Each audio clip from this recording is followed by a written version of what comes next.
Hello everyone, welcome back to the legal world.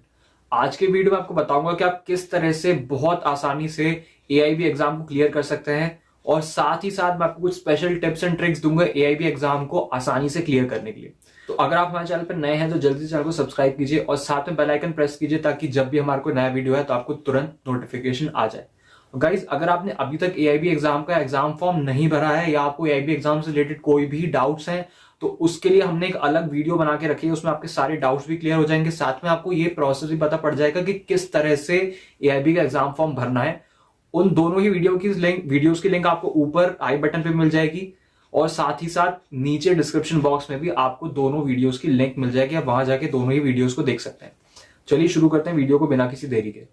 तो guys, एक चीज तो आप सबको पता होगी कि हमारा जो एआईबी का एग्जाम होता है वो टोटल 100 नंबर का होता है, जिसमें से 40 नंबर यानी कि 40% मार्क्स लाने कंपलसरी होते हैं पास होने के लिए। साथ ही साथ ये ओपन बुक होता है, ठीक है।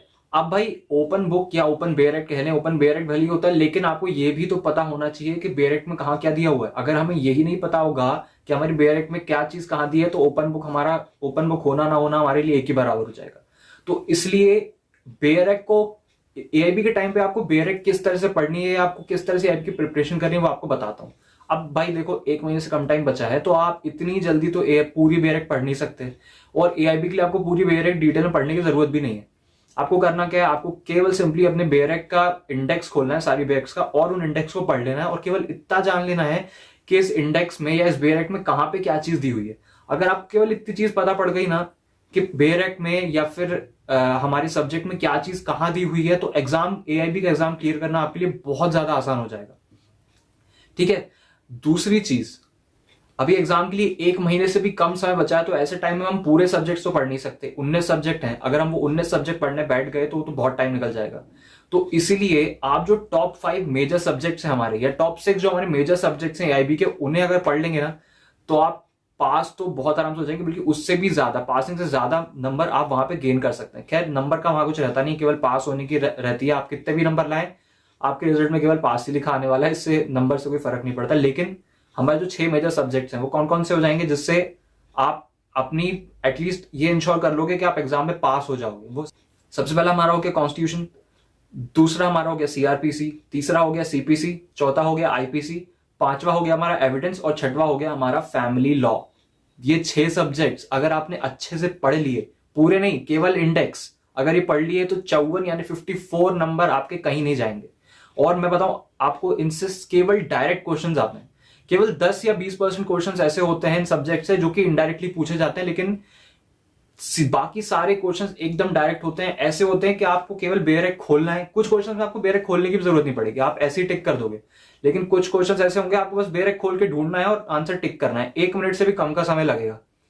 तो इसलिए अगर आपने इन 5 सब्जेक्ट्स पे अपनी कमांड बना ली अच्छे से, अगर आपको 5 सब्जेक्ट में पता पड़ गया कि क्या चीज कहां दी है, तो आपके लिए एग्जाम क्लियर करना बहुत आसान हो जाए। इसका मतलब ये नहीं है कि आप बाकी सारे सब्जेक्ट ही छोड़ दो, ठीक। आपको सब्जेक्ट्स पूरे कवर करके चलना है। जितने ज्यादा आप क्वेश्चंस अटेम्प्ट करोगे, उतना ज्यादा आप फायदे में रहोगे, उतने ज्यादा चांसेस है आपके पास होने की। इसलिए बाकी सारे सब्जेक्ट्स को भी आप जितना हो सके उतना पढ़ें, उनका इंडेक्स को आप पढ़ें, ये समझ लें कि उसमें कहां क्या चीज दी हुई है, ताकि आप जब एग्जाम देने जाए तो आपका पूरे एग्जाम पेपर पे कमांड हो, आपको हर चीज के बारे में पता हो। हर चीज के बारे में भले ना पता हो, लेकिन आपको मोस्टली सब्जेक्ट्स में कमांड हो, आपको पता रहे कि हमको कहां कहां से क्या क्या ढूंढ के क्या क्या लिखना है या क्या क्या टिक करना है, ठीक।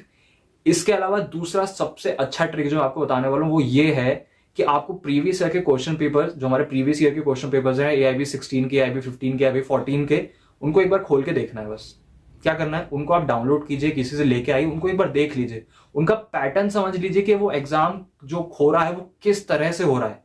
अगर आपको एक बार एग्जाम का पैटर्न समझ में आ गया ना, तो एग्जाम क्लियर करना बहुत आसान हो जाएगा। और कई बार ऐसा भी होता है, कुछ क्वेश्चंस होते हैं जो कि रिपीट हो जाते हैं। तो अगर आप 3 या 4 साल के क्वेश्चन पेपर लेके चलेंगे, पढ़ के चलेंगे, तो आपको पता रहेगा कि किस तरह के क्वेश्चन या कौन से क्वेश्चंस बार बार रिपीट हो रहे हैं। तो आप उन टॉपिक्स पर, उन क्वेश्चंस पे ज्यादा जोर लगा के उनको पढ़ सकते हैं।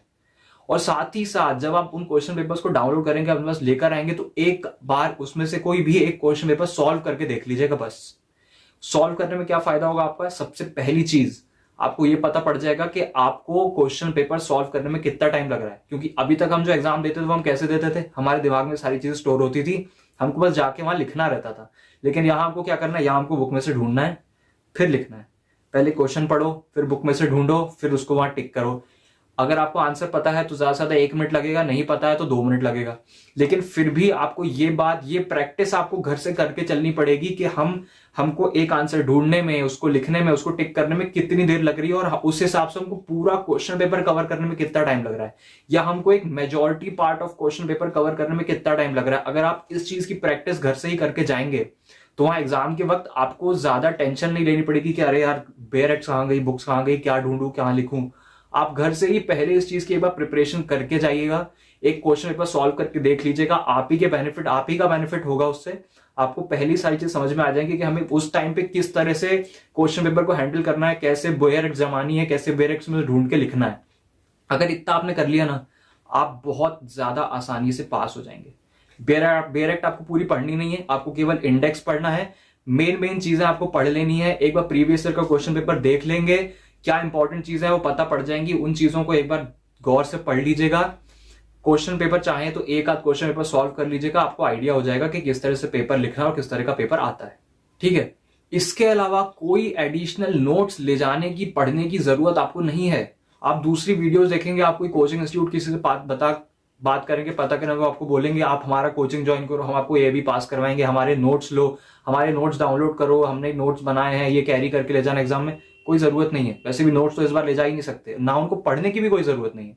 आपके पास बेयर एक्ट है, वो मोर देन इनफ है आपको AIB एग्जाम क्लियर करवाने के लिए। आपको एडिशनल किसी नोट्स से ना पढ़ने की ना ले जाने की कोई जरूरत नहीं है। सारी बेयर एक्ट जितने सब्जेक्ट्स हैं वो सारी बेयर एक्ट एग्जाम में लेके जाइए और आराम से क्वेश्चन पेपर को सॉल्व कीजिए, आप बहुत आराम से पास हो जाएंगे। और एक छोटी सी बात और जो मैं आपको बताना चाहता हूँ वो ये है कि जब क्वेश्चन पेपर आता है, खैर ये बात हम सबको पता रहती है, हमें जो क्वेश्चंस आते हैं हम हमेशा से उन्हीं को पहले सॉल्व करते हैं, तो यहाँ पे भी वही कीजिएगा।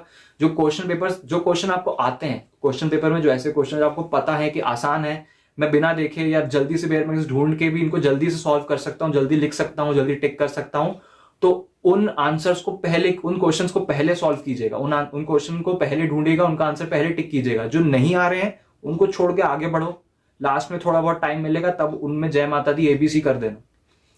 पास होने की कोई दिक्कत नहीं रहेगी, आराम से आप पास हो जाओगे। ठीक, तो ये थे कुछ हमारे इंपॉर्टेंट टिप्स एंड ट्रिक्स जो कि आपको AIB एग्जाम में बहुत ज्यादा हेल्प करने वाले हैं। तो अगर आपको वीडियो पसंद आई हो, वीडियो को लाइक कीजिएगा और वीडियो को उन लोगों के साथ शेयर कीजिए जो अभी AIB एग्जाम देने वाले हैं। तो गाइस, वीडियो के नीचे, और इसके अलावा अगर आपको कोई भी दिक्कत हो, कोई परेशानी हो, तो आप नीचे वीडियो के नीचे कमेंट करके पूछ सकते हैं। ये थे कुछ tips and tricks AIB exam clear करने के लिए। तो अगर आपको ये वीडियो पसंद आया हो, अच्छा लगा हो, समझ में आया हो, तो वीडियो को लाइक कीजिएगा और उन लोगों के साथ शेयर कीजिए जो अभी AIB एग्जाम देने वाले हैं। AIB 17 2023 का जो एग्जाम देने वाले हैं उनके साथ इस वीडियो को शेयर कीजिए। और इसी के साथ वीडियो आज का